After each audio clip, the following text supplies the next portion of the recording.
어느덧 역대하도 이제 이렇게 마지막 장에 이르게 되었습니다. 우리가 한 책을 마칠 때마다 참 책거리 떡을 맛있게 먹습니다.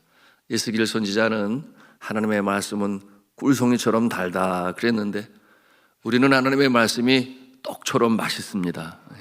떡을 드시면서 하나님의 말씀은 얼마나 귀하고 귀한지 하나님 앞에 감사하고 또 떡으로 나누시는 권사님 축복하시면서 맛있게 드시기를 바랍니다. 자, 오늘 이제 마지막 역대하 36장이 되겠습니다.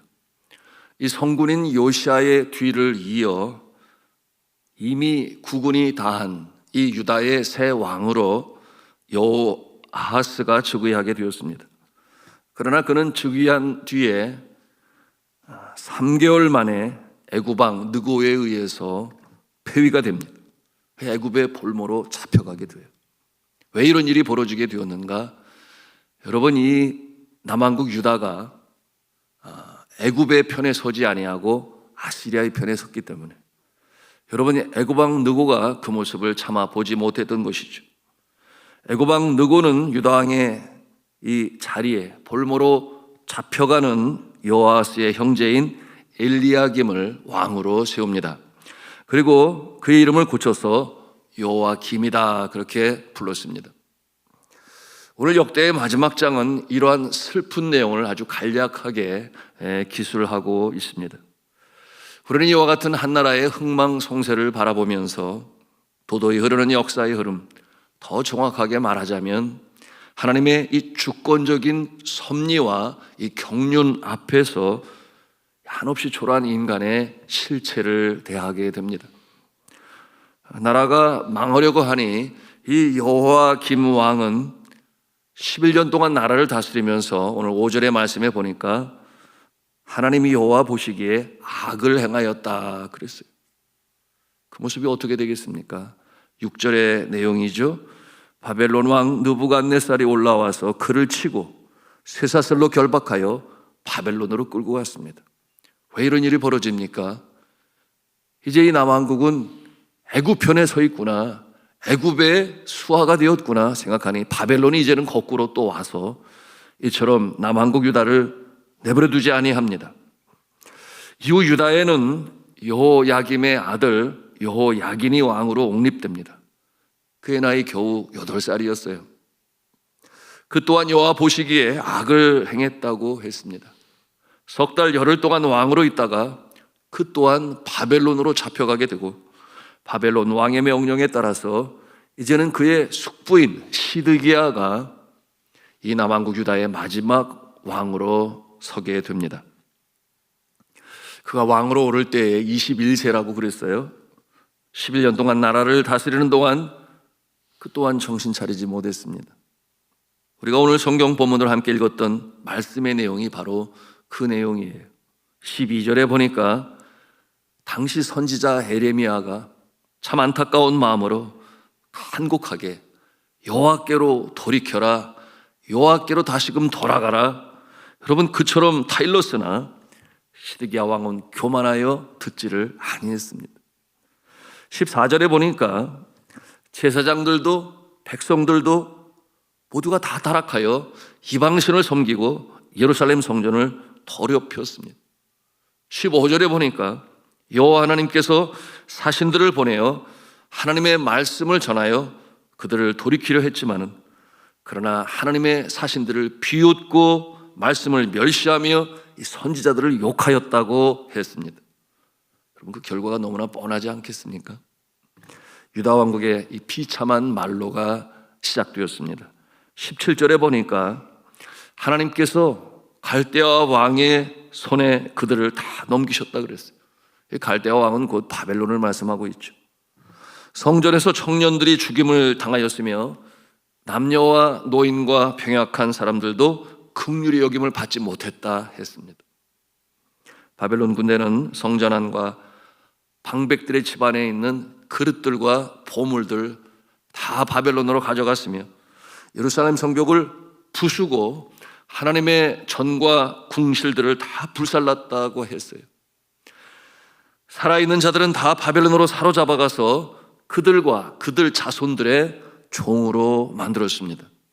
그처럼 비참한 포로의 삶이 70여 년간 지속되었습니다. 그들이 얼마나 땅을 치고 후회했을까요? 그러나 이미 늦었습니다. 그들이 얼마나 지난 날을 회개하며 하나님 앞에 다시금 돌아오고자 하는 마음을 가졌을까요? 나라를 잃고 포로가 되어 그 머나먼 타국 땅에서 이스라엘 백성들은 고향 시온을 그리워하며 슬픈 노래를 불러야만 했습니다. 시편 137편은 그와 같은 삶의 모습에 대하여 그려내고 있습니다. 그 내용이 이러합니다. 우리가 바벨론의 여러 강변에 거기에 앉아서 시온을 기억하며 울었도다. 우리가 바벨론의 여러 강변 거기에 앉아서 시온을 기억하며 울었도다. 그 중에 버드나무에 우리가 우리의 수금을 걸었나니 이는 우리를 사로잡은 자가 거기서 우리에게 노래를 청하며 우리를 황폐하게 한 자가 기쁨을 청하고 자기들을 위하여 시온의 노래 중 하나를 노래하라 하미로다. 우리가 이방 땅에서 어찌 여호와의 노래를 부를까? 예루살렘아, 내가 너를 잊을진대 내 오른손이 그의 재주를 잊을지로다. 내가 예루살렘을 기억하지 아니하거나 내가 가장 즐거워하는 것보다 더 즐거워하지 아니할진대 내 혀가 내 입천장에 붙을지로다. 여러분, 그처럼 슬프고 참 비참한, 그러므로 회한 가운데 그의 고국 그 시온산의 예루살렘 성전 예배를 그리워하며 아파하는 그 모습을 이렇게 그려냈습니다. 너무나 안타깝고 슬픕니다. 나라 잃은 소름을 일제 강점기를 겪어본 분들은 다 알아요. 1905년 을사늑약 체결에 항거한 장지연의 논설이 황성신문에 올라왔습니다. 그 논설의 제목이 시일야 방성대곡이에요.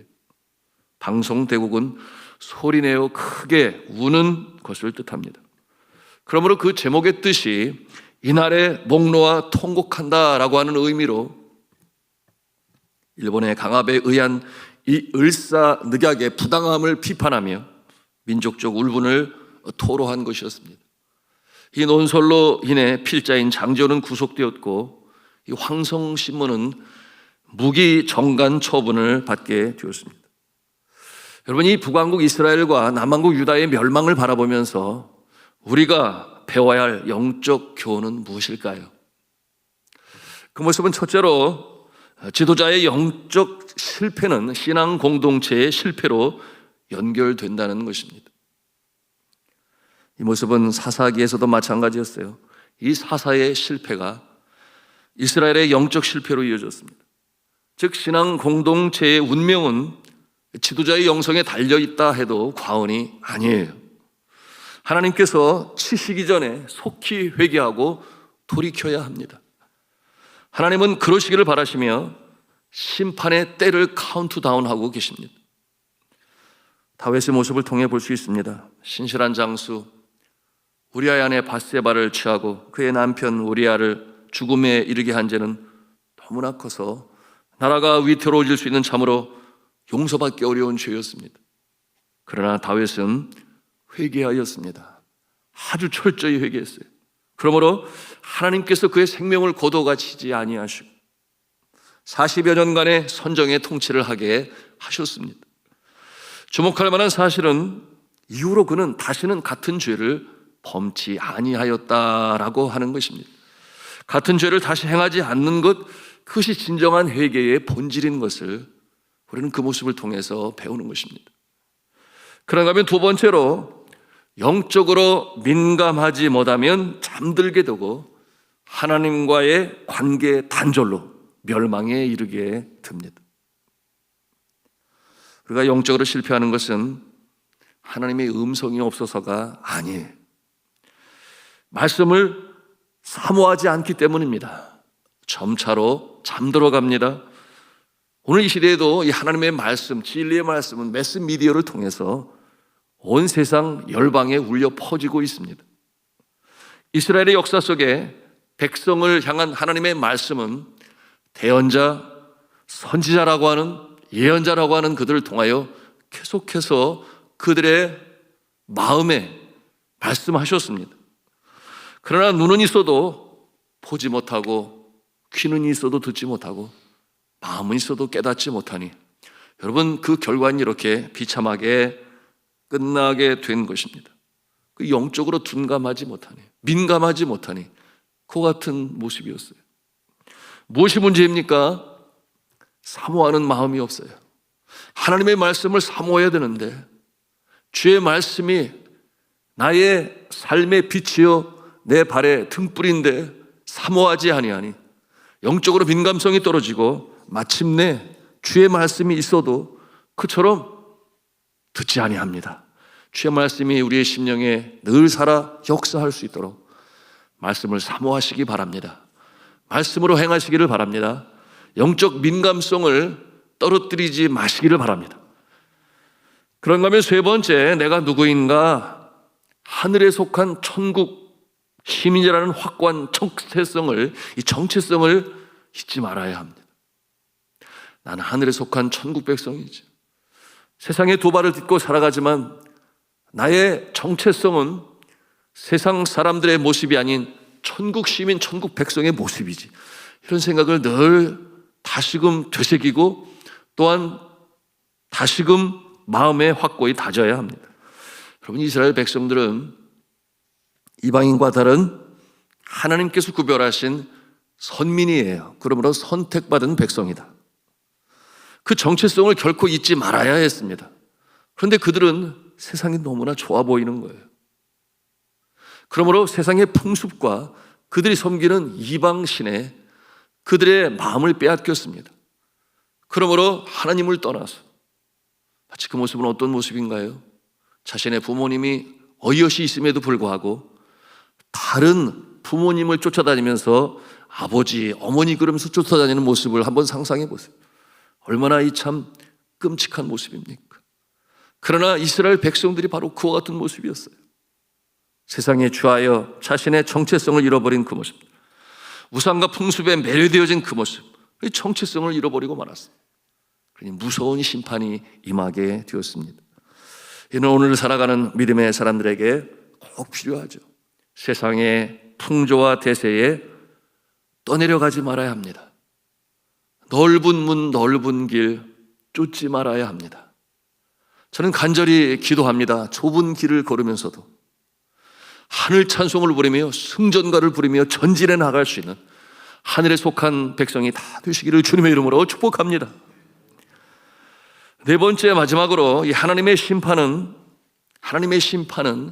징계로서의 멸망이 아니라 새로운 회복을 이룹니다. 다시 말씀드립니다. 하나님의 심판은 징계로서 영원한 멸망이 아니라 새로운 회복을 이룹니다. 여러분, 세상 사람들에게 이 하나님의 심판은 멸망에 이르게 하지만, 그러나 믿음의 사람들, 성도들에게 있어서 하나님의 심판은 징계입니다. 여러분, 징계는 무엇입니까? 징계는 소망 중에 나가는 것입니다.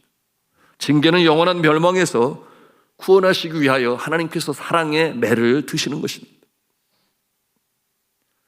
새롭게 하기 위하여 심판하시는 거예요. 하나님의 심판은 그의 백성들을 깨우치기 위한 배려의 의미가 있는 것입니다. 하나님께서는 이러한 사랑의 매를 통해서 죄인인 인간이 자신의 죄를 깨닫고 죄의 형벌을 경험함으로 다시는 범죄치 아니하려고 하는 그 결심을 갖게 하시기 위한 하나님의 방편이시다. 그러므로 사랑의 매라고 그렇게 표현을 합니다. 그리하여 마침내 죄를 극복하고 이 승리를 이루는 그와 같은 모습으로 서게 하시는 것입니다.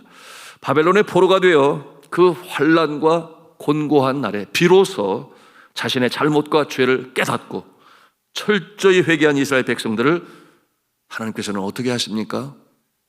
긍휼히 여기십니다. 이제 말씀을 맺고자 합니다.